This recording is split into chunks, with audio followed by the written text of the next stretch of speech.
السلام عليكم ورحمة الله وبركاته. حامدا ومصليا أما بعد، فأعوذ بالله السميع العليم من الشيطان الرجيم. بسم الله الرحمن الرحيم.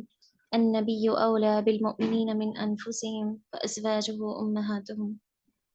رب يسر ولا تعسر وتمم بالخير. رب اشرح لي صدري ويسر لي أمري واحلل عقدة من لساني يفقهوا قولي. رب زدني علما. اللهم صل على محمد وعلى آل محمد كما صليت على إبراهيم وعلى آل إبراهيم إنك حميد مجيد. اللهم بارك على محمد وعلى آل محمد كما باركت على إبراهيم وعلى آل إبراهيم إنك حميد مجيد. تمام تعریفات بس اللہ وحدہ لا شریک لہ کے لیے لائق اور سزاوار ہیں، جس نے ہمیں اس بات کی توفیق دی کہ ہم اس مبارک مجلس میں شرکت کر کے اس سے خوب فائدہ اٹھائیں۔ اللہ تعالیٰ آپ سبھی خواتین کے حق میں بہتر فیصلہ فرمائے، آپ کے ان اوقات میں برکت عطا فرمائے اور قبولیت کے لیے بہترین فیصلہ کرے، آمین۔ چلیے میری بہنوں، جیسا کہ امہات المومنین سیریز کا سلسلہ چل رہا تھا ہمارا، انشاءاللہ آج اس کی آخری قسط رہے گی، آپ سب سنیں اور اس پر توجہ دینے کی کوشش کریں۔ آج پیارے نبی صلی اللہ علیہ وسلم کی زوجہ مطہرہ جن کا نام ام المؤمنین ام حبیبہ رضی اللہ عنہا، ام حبیبہ رضی اللہ عنہا جن کا اصل نام رملہ ہے، لیکن وہ اپنی کنیت ام حبیبہ سے مشہور اور معروف ہوئیں۔ کیوں؟ اس لیے کیونکہ یہ ان کے بیٹے کا نام ہے، یہ ان کے صاحبزادے فرزند کا نام ہے حبیبہ، اسی لیے یہ اسی نام سے، اسی کنیت سے مشہور ہو گئیں، ام حبیبہ رضی اللہ عنہا۔ اور یہ ابو سفیان رضی اللہ عنہ کی صاحبزادی ہیں۔ ابو سفیان کو کون نہیں جانتا؟ ابو سفیان پہچانے جاتے ہیں اپنی نافرمانی سے، اپنی خلاف ورزی سے، اپنی دشمنی سے پیارے نبی صلی اللہ علیہ وسلم اور مسلمانوں کی مخالفت میں۔ ابو سفیان جانے جاتے ہیں جنگوں میں آگے بڑھ کر دشمنی پیدا کرنے کے لیے، ابو سفیان جانے جاتے ہیں پیارے نبی صلی اللہ علیہ وسلم اور مسلمانوں کو، صحابہ کو تکلیف دینے کے لیے۔ ہر طرح کی جو جنگ پیش آئی فتح مکہ تک، ساری جنگیں، سارے غزوات انہی کے چلتے پیش آئی ہیں۔ سارے غزوات اور جنگوں کا آغاز ابو سفیان رضی اللہ تعالی عنہ کی جانب سے ہوا تھا۔ لیکن ساتھ ہی ساتھ دوسرا پہلو بھی ہر ایک کو معلوم ہونا چاہیے کہ ابو سفیان رضی اللہ عنہ کو اللہ سبحانہ وتعالی نے ہدایت سے نوازا، توفیق دی اس بات کی کہ وہ اسلام میں داخل ہوں، کہ وہ پیارے نبی صلی اللہ علیہ وسلم کی دین کو اپنائیں۔ تو فتح مکہ کے موقع پر اللہ سبحانہ وتعالی نے ہدایت دی اور یہ مسلمان ہو گئے۔ تو ابو سفیان کی بیٹی ہیں ام حبیبہ رضی اللہ عنہا جن کا اصل نام رملہ ہے۔ اب ان کی کنیت کے ساتھ ساتھ ان کے اخلاق اور کردار کی بات کریں تو یہ بھی اپنے اندر بڑے اخلاق اور کردار رکھتی تھیں،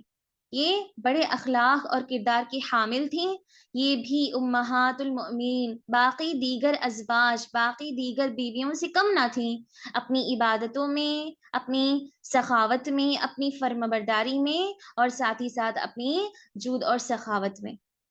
لہٰذا ام حبیبہ رضی اللہ عنہا کی بے شمار فضائل ہیں۔ میری بہنوں،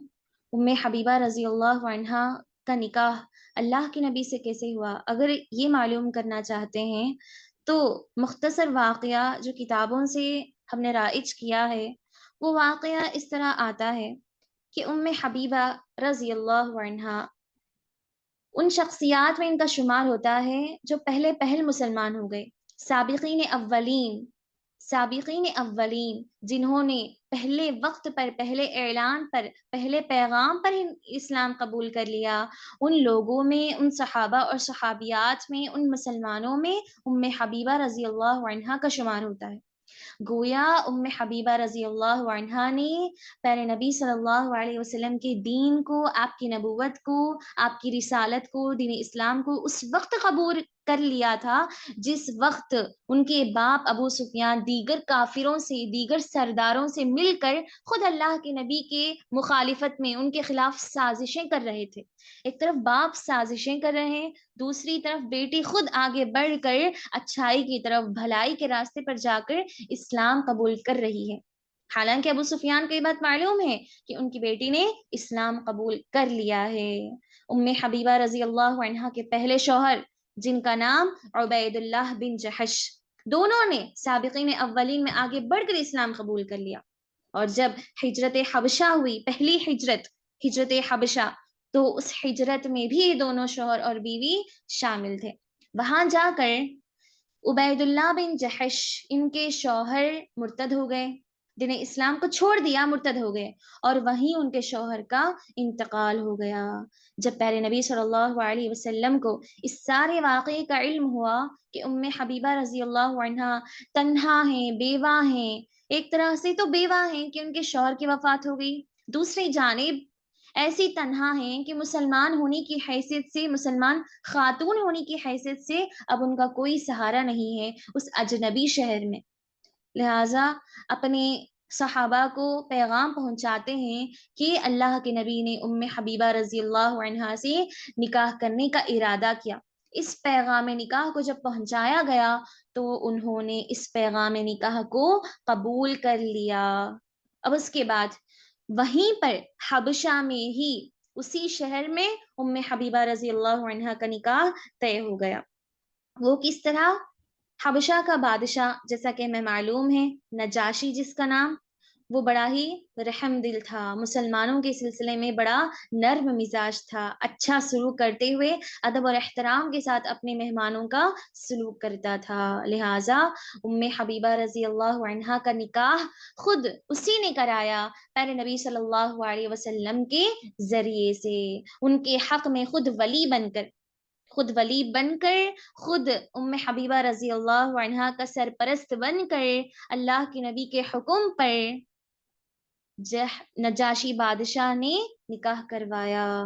اور پیارے نبی صلی اللہ علیہ وسلم کیونکہ حبشہ میں موجود نہ تھے اس شہر میں، اس لیے آپ نے اپنے چند صحابہ کو آپ کا متولی، یا پھر یوں کہیں کہ آپ کے سرپرست، آپ کی جانب سے چند رشتہ دار بنا کر بھیجے، تاکہ آدمی کی جانب سے اس کے رشتہ دار موجود ہو وہاں پر۔ اس طرح ام حبیبہ رضی اللہ عنہا کا نکاح ہوا، اور بعد میں جب ہجرت مدینہ ہوئی، دوسری ہجرت مدینے کی طرف، تو اس وقت اللہ کے نبی ام حبیبہ رضی اللہ عنہا کے ساتھ زندگی گزارنے لگے۔ اس واقعے سے اس بات کی طرف بھی اشارہ ہے کہ جب لڑکی کا نکاح لڑکے کے ساتھ ہو رہا ہو تو دونوں کا ایک ساتھ ہونا ضروری نہیں ہے، کسی مجبوری کے تحت، کسی مشکل کے تحت اگر لڑکا دور ہو کہیں تب بھی نکاح جائز ہے، کروایا جا سکتا ہے، آسان ہے۔ بس فرق اتنا ہے، بس ضروری یہ ہے کہ لڑکے کی جانب سے اس کے لوگ، اس کے رشتہ دار، اس کے ولی موجود ہو وہاں پر۔ اس طرح اللہ کے نبی کا نکاح ام حبیبہ رضی اللہ عنہا سے ہوا، اور اس کے بعد وہ ام المؤمنین کے شرف سے نواز دی گئیں، اللہ تعالیٰ نے ان کو اس نعمت سے نوازا۔ اس کے بعد وہ اللہ کے نبی کے ساتھ اچھی زندگی گزارنے لگی، دیگر بیویوں کی طرح دعوت دین میں بے انتہا آگے بڑھ گئی، کوئی بیوی ایسی نہ تھی جو دعوت دین میں پیچھے نہ ہو، اللہ کے نبی کا ساتھ نہ دیا ہو، ہر ایک بیوی نے اللہ کے نبی کا خوب ساتھ دیا، ہر اعتبار سے۔ جن کے پاس مال ہے انہوں نے مال کے ذریعے ساتھ دیا، جن کے پاس علم ہے، تعلیم ہے، ہنر ہے، مہارت ہے، انہوں نے اس طرح سے دین کی خدمت میں ساتھ دیا۔ لہٰذا ہر ایک بیوی اپنے اپنے انداز میں، اپنی اپنی صلاحیت کے مطابق اللہ کے نبی، اپنے شوہر، ساتھ ہی ساتھ مسلمان خاتون ہونے کی حیثیت سے دین کی خدمات میں آگے رہیں۔ سبحان اللہ۔ اسی طرح ام حبیبہ رضی اللہ عنہا کے سلسلے میں میری بہنوں ایک اچھا سا واقعہ آتا ہے، بڑا مشہور واقعہ ہے، مختصر ہی صحیح لیکن بڑا اچھا واقعہ ہے۔ پیارے نبی صلی اللہ علیہ وسلم کے دربار میں ایک مرتبہ ملنے کے لیے، آپ سے ملاقات کرنے کے لیے ابو سفیان رضی اللہ عنہ آئے، تاکہ اللہ کے نبی کے حوالے ضمانت دیں۔ بعض چیزیں موجود تھیں ابو سفیان کے پاس جو وہ ان کے حوالے کرنا چاہتے تھے، ان کی امانتیں۔ لہٰذا اسی سلسلے میں جب مدینہ آئے تو وہ ضمانتیں دے دینے کے بعد اللہ کے نبی کو ساتھ ہی ساتھ باپ نے سوچا کہ اسی دوران اسی موقع پر اپنی بیٹی سے بھی ملاقات کر لی جائے۔ جب ام حبیبہ رضی اللہ عنہا کے گھر تشریف لائے تو وہاں پر ایک بستر موجود تھا، ایک بچھونا موجود تھا یوں کہیں۔ جب اللہ کے نبی صلی اللہ علیہ وسلم کے گھر آ کر ابو سفیان وہاں بیٹھنے کا ارادہ کر رہے تھے، بیٹھنے کے لیے جا رہے تھے، تو فوری ان کی بیٹی ام حبیبہ نے اس بستر کو لپیٹ دیا، وہاں سے نکال دیا۔ ابو سفیان نے کہا ایک ہی ایک لفظ، ایک ہی ایک جملہ جس میں بہت ساری باتیں آتی ہیں، ایک ہی ایک جملہ لیکن اس میں بہت ساری باتیں آ رہی ہیں، اور وہ جملہ کیا ہے؟ اے میری بیٹی ام حبیبہ، کیا تم نے اس بستر کو میرے لائق نہیں سمجھا یا پھر مجھے اس بستر کے لائق نہیں سمجھا؟ تو ام حبیبہ جواب دیتی ہیں آپ اس بستر کے لائق نہیں ہیں، میں آپ کو اس بستر کے لائق نہیں سمجھ رہی ہوں، اس لیے کہ یہ مقام، یہ مرتبہ، یہ بستر اللہ کے نبی جیسی عظیم شخصیت کا ہے۔ آپ اس وقت تک مسلمان نہیں ہیں جب تک کہ آپ جو ہے اس مرتبے کو نہ پالیں۔ جب تک آپ مسلمان نہیں ہوں گے اس وقت تک آپ کی حیثیت ایسی ہی ہے کہ اللہ کے نبی کی بستر تک پانا بھی آپ کے لیے ناممکن ہے۔ اس کا مقام، اس کی حیثیت بھی آپ نہیں رکھ سکتے، اگرچہ بڑے سردار ہی کیوں نہ ہو اپنے مقام اور مرتبے کے اعتبار سے۔ سبحان اللہ، یہ ہے شوہر کی فرما برداری۔ اس سے کئی ساری باتیں معلوم ہوتی ہیں، اس سے کافی ساری باتیں معلوم ہوتی ہیں میری بہنوں۔ شوہر کی فرما برداری کس طرح ہو؟ والد کی فرما برداری ایسی ہو کہ ان سے ناراضگی بھی نہ ہو، زبان سے ان کی نافرمانی بھی نہ ہو، ایسے غلط الفاظ بھی نہ نکلیں، اور ساتھ ہی ساتھ دین کی مخالفت بھی نہ ہو۔ دین اسلام کی مخالفت کرتے ہوئے اپنے اعزاء اور اقارب، اپنے محبوبوں کے لیے اس قدر ہم آگے بڑھ جائیں کہ دین کو چھوڑیں پیچھے، ایسا ہرگز بھی نہیں۔ اس سارے واقعات، اس سارے پیغامات اس واقعے سے ملتے ہیں۔ ام حبیبہ رضی اللہ عنہ کا انتقال خلافت معاویہ رضی اللہ عنہ کی خلافت میں مدینے میں ہوا۔ ام حبیبہ رضی اللہ عنہ کی یہی مختصر سیرت ہمیں ملتی ہے۔ اس کے بعد آتی ہیں پیارے نبی صلی اللہ علیہ وسلم کی بیوی 10ویں نمبر پر جن کا نام ام المؤمنین صفیہ بنت حوی بن اخطب رضی اللہ عنہ۔ ان کی سوانح حیات بھی مختصر ہی صحیح لیکن بڑی جامع ہے، بڑی فائدہ مند ہے۔ نام ہے صفیہ بنت حوی رضی اللہ عنہ۔ سب سے پہلے اس بات کو نوٹ کر لیں آپ، پیارے نبی صلی اللہ علیہ وسلم کی جتنی بھی بیویاں ہیں سبھی کے سبھی 11 بیویوں میں سے یہ ایک ایسی واحد بیوی ہیں جو یہودی تھیں، جو یہود کے قبیلے سے تعلق رکھتی تھیں، یہودی بھی تھیں وہ خود باقاعدہ مسلمان ہونے سے پہلے۔ 11 بیویوں میں سے ایک بیوی یہود تھیں، بقیہ 10 بیویاں مشرکین کے قبیلے سے تعلق رکھتی تھیں۔ مشرکین کے قبیلے سے تعلق رکھنے کے ساتھ ساتھ مشرکین بھی تھیں، بعد میں انہوں نے اسلام قبول کیا، لیکن یہ ایک ایسی واحد بیوی ہیں صفیہ رضی اللہ عنہا جو یہود تھیں، خود یہودی بھی تھیں، ساتھ میں ان کا تعلق یہودی قبیلے سے بھی تھا، بعد میں انہوں نے دین اسلام کو قبول کر لیا۔ دین اسلام قبول کرنے کے بعد بھی ان کے قبیلے والے، ان کے اہل و عیال دین اسلام میں داخل نہ ہوئے۔ وہ اس کا واقعہ کچھ اس طرح ہے کہ پیارے نبی صلی اللہ علیہ وسلم اور مسلمانوں کے سلسلے میں جس طرح قبیلہ قریش اور ہر قبیلہ اللہ کے نبی کے خلاف سازش کر رہا تھا، آپ کے دین کو پسند نہیں کر رہا تھا، نہ صرف آپ پر ایمان لائے ہوئے صحابہ اور مسلمانوں کو پسند نہیں کر رہا تھا، اس میں کافی سارے قبیلے شامل ہیں، جس میں ایک قبیلہ، ان کا قبیلہ بھی آتا ہے، صفیہ رضی اللہ عنہا کا قبیلہ بھی شامل ہے۔ اور بات یہ ہے کہ صفیہ رضی اللہ عنہا اس قبیلے کی شہزادی تھیں، جیسے کہ ہم نے پڑھا اس سے قبل، اگر آپ کو یاد ہو، جویریہ رضی اللہ عنہا جو قبیلہ بنو مصطلح کی شہزادی تھی، اسی طرح یہ بھی اپنے قبیلے کی بہت بڑی شہزادی تھی۔ لہٰذا جب اللہ کے نبی نے ارادہ کیا کہ یہ قبیلہ بھی ہمارے خلاف ہے، ہم پر حملہ کر سکتا ہے کبھی بھی، یہ ہمارا دشمن ہے، اللہ کے نبی نے جب ارادہ کیا حملہ کرنے کا تو فوری اپنے مسلمانوں کو ساتھ لے کر حملہ بھی کر دیا۔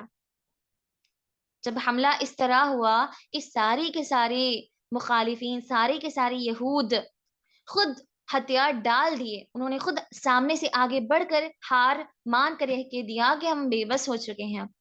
لہٰذا چند شرائط پیش کیے گئے ان کے سامنے، اللہ کے نبی کی جانب سے چند کنڈیشنز بتائے گئے، لگائے گئے کہ تم اپنی قیدیوں کو ہمارے حوالے کر دو، اپنی جتنی بھی چیزیں ہیں جنگ میں جو ہتھیار وغیرہ ہوتے ہیں وہ ساری چیزیں ہمارے حوالے کر دو، اور ساتھ ہی ساتھ سال میں جتنی بھی فصل تمہیں آتی ہے اس میں سے ایک حصہ ہمیں ہونا چاہیے۔ اس طرح کئی ساری کنڈیشنز لگائی گئی، لہٰذا انہی کنڈیشنز کے مطابق عمل ہوا تو قیدیوں میں صفیہ رضی اللہ عنہا بھی آ گئیں قیدی بن کر۔ اور جب اللہ کے نبی نے تقسیم کیا قیدیوں کو ہر ایک مسلمان کے لیے، تو صفیہ رضی اللہ عنہا دحیہ کلبی رضی اللہ عنہ اس صحابی کے حق میں آ گئیں، اس صحابی کے حصے میں آ گئیں، لہٰذا دحیہ کلبی نے بعد میں انہیں آزاد کر دیا، بعد میں آزاد کر دیا۔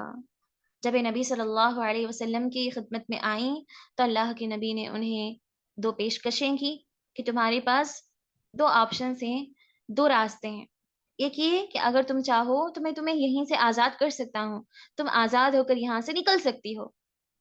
اگر تم چاہو دوسرا طریقہ یہ ہے، دوسرا راستہ تمہارے پاس یہ ہے کہ اگر تم چاہو، کیونکہ اب تم مسلمان ہو، اس لیے کہ صفیہ رضی اللہ عنہا اس واقعے سے پہلے سے ہی مسلمان ہو چکی تھیں، بس ان کا قبیلہ دشمنی رکھتا تھا، لیکن صفیہ پہلے سے ہی دین اسلام میں داخل ہو چکی تھی۔ اللہ کے نبی نے کہا اے صفیہ، یا پھر اگر تم چاہو تو میرے نکاح میں آ سکتی ہو، میں تمہیں آزاد کر کے خود سامنے سے نکاح کرنے کے لیے تیار ہوں۔ لہٰذا صفیہ رضی اللہ عنہا کیونکہ مسلمان تھیں، اللہ کے نبی کو ان کے فضائل کو جانتی تھیں، ساتھ ہی ساتھ امہات المؤمنین، ام المؤمنین بننے کا کیا شرف ہے، کیا مقام اور مرتبہ ہے، اس کا بھی علم ان کے پاس تھا، لہٰذا انہوں نے اس موقع کو غنیمت جانا، گوایا نہیں، اور فوری راضی ہو گئی۔ اللہ کے نبی نے جب انہیں آزاد کیا تو اسی آزادی کو مہر بنا دیا، اسی آزادی کو مہر بنا کر اللہ کے نبی صلی اللہ علیہ وسلم نے صفیہ رضی اللہ عنہا کے ساتھ نکاح کر لیا اور زندگی گزرنے لگی۔ ان کے سلسلے میں ایک واقعہ آتا ہے میری بہنوں، پہلے نبی صلی اللہ علیہ وسلم ایک مرتبہ دیکھتے ہیں کہ صفیہ رضی اللہ عنہا ایک کونے میں بیٹھی ہیں اور رو رہی ہیں، آنکھوں سے بے انتہا آنسو بہنے لگے۔ پوچھتے اللہ کے نبی کہ کیا سبب ہے تم اس قدر رو رہی ہو؟ وہ کہتی ہیں اللہ کے نبی، آپ کی بیویوں میں سے ایک بیوی نے مجھے بنت الیہود کہا، یہود کی بیٹی کہہ دیا۔ اب ظاہر ہے جتنے بھی فضائل اور مقامات، جتنے بھی مناقب، جتنے بھی فضیلتیں صحابہ اور صحابیات کے ہوں، امہات المؤمنین کے ہوں، لیکن بیویاں ہونے کی حیثیت سے، سوکن ہونے کی حیثیت سے فطرتاً ان کی فطرت میں رکھ دیا گیا، ہر ایک کی فطرت میں عورتوں کے، کہ ایسے نجی معاملات ہر ایک کے ساتھ ہوتے ہیں، لیکن ہرگز بھی ہم یہ نہ سمجھیں کہ یہ بھی نافرمان ہیں، ان کے ساتھ بھی گناہ ہوتے ہیں، ہرگز بھی نہیں۔ لہٰذا بعض بیویوں نے کہہ دیا تھا بنت الیہود، وہ صفیہ تو بنت الیہود ہے، یہود کی بیٹی ہے۔ کیوں؟ اسی لیے کہ ان کا تعلق تو یہود قبیلے سے تھا۔ تو اس وقت اللہ کے نبی نے جب یہ سنا تو کہتے ہیں اللہ کے نبی، تمہیں کیوں نہیں بتایا؟ تم یہاں پر آنسو بہا رہی ہو، تم نے اس وقت فوری یہ حاضر جواب کیوں نہیں دیا کہ میں تو محمد کی بیوی ہوں، میں تو محمد صلی اللہ علیہ وسلم کی بیوی ہوں، اور میرے باپ تو ہارون ہیں، میرے باپ تو ہارون علیہ الصلوۃ والسلام ہیں، کیونکہ صفیہ رضی اللہ عنہا کا جو یہ قبیلہ ہے، یہ قبیلہ، یہ جو نسل ہے، جا کر سیدھے جو ہے ہارون علیہ الصلوۃ والسلام سے جا کر ملتی تھی۔ تو اللہ کے نبی یہی بتانا چاہتے ہیں وہاں پر، تم نے یہ کیوں نہیں کہا کہ میں ہارون کی بیٹی ہوں، میرے باپ ہارون ہیں، اور میرے چچا تو موسیٰ علیہ الصلوۃ والسلام تھے۔ اپنے باپ، اپنے چچا، اپنے شوہر پر فخر کرتے ہوئے تم نے یہ جواب کیوں نہیں دیا؟ لہٰذا یہاں پر ایک تو اللہ کے نبی کی حکمت معلوم ہوتی ہے، دوسرا یہ بھی معلوم ہوتا ہے کہ بیویوں کے درمیان ایسے معاملات کا آنا عام بات ہے، جس میں کسی طرح کی نافرمانی بھی نہیں ہو رہی ہے، کہ جس میں کسی طرح کا جھوٹ بھی شامل نہیں ہے۔ لہٰذا امہات المؤمنین کے سلسلے میں ذرا برابر بھی غلط عقیدہ رکھنا، ذرا برابر بھی اپنے ایمان کو کمزور کرنے والی باتیں ذہن میں لانا، سوچنا، گویا ہمارا ایمان کمزور ہو رہا ہے، گویا ہم خود اللہ کے نبی کی جانب انگلی اٹھا رہے ہیں۔ لہٰذا ایسے واقعات آتے ہیں، لیکن ہرگز بھی جو ہے اپنے ایمان کو کمزور نہ کریں، اپنے دل اور ذہن میں سوالات پیدا کر کے اپنے ذہن کو کمزور نہ کریں۔ اس لیے بتائے جاتے ہیں کتابوں میں یہ واقعات تاکہ بندہ سمجھے کہ ہر کوئی انسان ہے، ہر ایک کے ساتھ غلطی ہوتی ہے، لہٰذا وہ صرف اور صرف اسی خدا کی عبادت کرے جو ہر عیب سے، ہر غلطی سے، ہر نقص سے پاک ہو، جس میں فطرتاً غلطی، ناپاکیزگی، نقص، عیب رکھا ہی نہیں گیا، اس ایک واحد رب کی عبادت کرے۔ میری بہنوں، اسی طرح ایک مشہور واقعہ صفیہ رضی اللہ عنہا کے سلسلے میں یہ بھی آتا ہے، آپ نے یہ حدیث کئی مرتبہ سنی ہوگی۔ صفیہ رضی اللہ عنہا قد و قامت میں تھوڑی سی چھوٹی تھی، قد اور قامت میں، ہائٹ میں، طوالت کے اعتبار سے چھوٹی تھیں۔ ایک مرتبہ عائشہ رضی اللہ عنہا نے انہیں کہہ دیا کہ آپ چھوٹی ہیں، اور اشارہ بھی کیا باقاعدہ ہاتھ سے کہ وہ صفیہ تو چھوٹی ہیں، وہ چھوٹی صفیہ۔ جب اللہ کے نبی صلی اللہ علیہ وسلم نے یہ سنا ان کی زبان سے، تو کہتے ہیں اللہ کے نبی، اے عائشہ، اگر تمہارے اس کڑوے جملے کو، اس زہریلے جملے کو سمندر میں ڈال دیا جائے، ڈال کر گھول دیا جائے، تو یہ سارا کا سارا سمندر کا پانی زہریلا ہو جائے گا۔ اس طرح کی کڑوے الفاظ، زہریلے الفاظ تم نے استعمال کیے ہیں، اگرچہ وہ بات سچ ہے، حقیقت ہے، ان کی صفت، ان کی خوبی کو بیان کی جا رہی ہے، لیکن سمجھنے والی بات یہاں پر آپ غور کریں، جو اصل پیغام ہے اس واقعے سے وہ یہ ہے، عائشہ رضی اللہ عنہا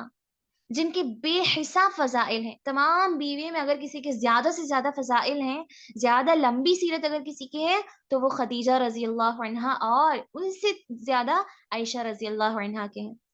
تمام بیویوں میں سب سے محبوب بیوی اللہ کے نبی کی پسندیدہ، جن کو اللہ کے نبی سب سے زیادہ چاہتے تھے، تو وہ عائشہ رضی اللہ عنہا ہے۔ سب سے زیادہ فضیلت اسی لیے ان کو ہے کیونکہ وہ تمام بیویوں میں کماری ہیں، اور بے انتہا فضائل گنتے جائیں تو کم پڑ جائیں گے، اتنے سارے فضائل عائشہ رضی اللہ عنہا کے۔ اور سب سے بڑی بات کہ اللہ تعالیٰ نے انہیں اسی دنیاوی زندگی میں رضی اللہ عنہا کا لقب عطا فرما دیا، یعنی کہ جنتی ہونے کا شرف اسی دنیاوی زندگی میں عطا کر دیا۔ ان سارے فضائل کے چلتے بھی اللہ کے نبی نے ان کے لیے یہ جملہ کہا ہے کہ تم نے اس قدر کڑوی بات کہی ہے جو سمندر کو کڑوا بنا دے گا۔ تب سوچنے والی بات ہے کہ ہمارا کیا حال ہوگا قیامت کے دن، اللہ تعالیٰ کے سوالات کا ہم کس طرح جواب دیں گے؟ میزان میں ایسے الفاظ کو، ایسی باتوں کو جو اب تک ہم کہہ چکے ہیں دوسروں کے عیبوں کے سلسلے میں، دوسروں کی کمزوریوں کے سلسلے میں، ان الفاظ کو کس طرح میزان میں تولا جائے گا؟ ان الفاظ پر، ان جملوں پر اللہ تعالیٰ ہماری زبانوں کو کیسے عذاب میں مبتلا کرے گا؟ ہماری زبانیں کیسے ہوں گی عذاب کے دوران؟ جہنم میں ہم کیسے جائیں گے؟ اس سارے سوچنے والی باتیں ہیں، سوچنے والے واقعات ہیں باقاعدہ۔ سوچیں آپ، ضرور سوچیں آپ، اب تفصیل میں جا کر سوچیں کہ ابھی تک ہم نے کن کن کے بارے میں کیا کیا عیبیں تلاش کی ہیں، کیا کیا کمزوریاں نہ صرف سوچی ہیں، اپنی زبانوں سے نکالی ہیں، بلکہ دوسروں کے سامنے بھی بیان کر دیا، ان عیبوں کو دوسروں کے ذہنوں میں بھی ڈال دیا، تاکہ وہ بھی جو ہے اس گناہ کا شکار ہو جائیں، تاکہ وہ بھی ہمارے اس گناہ میں شریک بن جائیں، دوسروں کو بھی ہم نے گنہگار بنا دیا۔ لہٰذا سوچیں، بہت زیادہ سوچیں، اپنے گناہوں کو گنے، باقاعدہ نیکیوں کو نہ گنا جائے بلکہ گناہوں کی گنتی جائے، ایک ایک گناہ انگلیوں پر گنتے جائیں، اللہ تعالیٰ کے دربار میں آ کر حاضری دیں، باقاعدہ روزانہ، بہترین وقت ہے تہجد کا وقت، روزانہ حاضری دیں، حاضری دے کر گناہوں کو روزانہ گنتے جائیں، اللہ کے سامنے پیش کرتے جائیں، اور استغفار کریں، توبہ کریں، رجوع کریں، بخشش طلب کریں، مغفرت طلب کریں۔ یہی اصل مقصد ہے، یہی اصل پیغام ہے۔ لہٰذا میری بہنوں، اصل پیغام کو سمجھیں، کیا ہے وہ اصل پیغام ان سیریز کے ذریعے سے۔ اس کے بعد صفیہ رضی اللہ عنہا کی بھی سیرت یہی رہی، مختصر رہی۔ ان کے بعد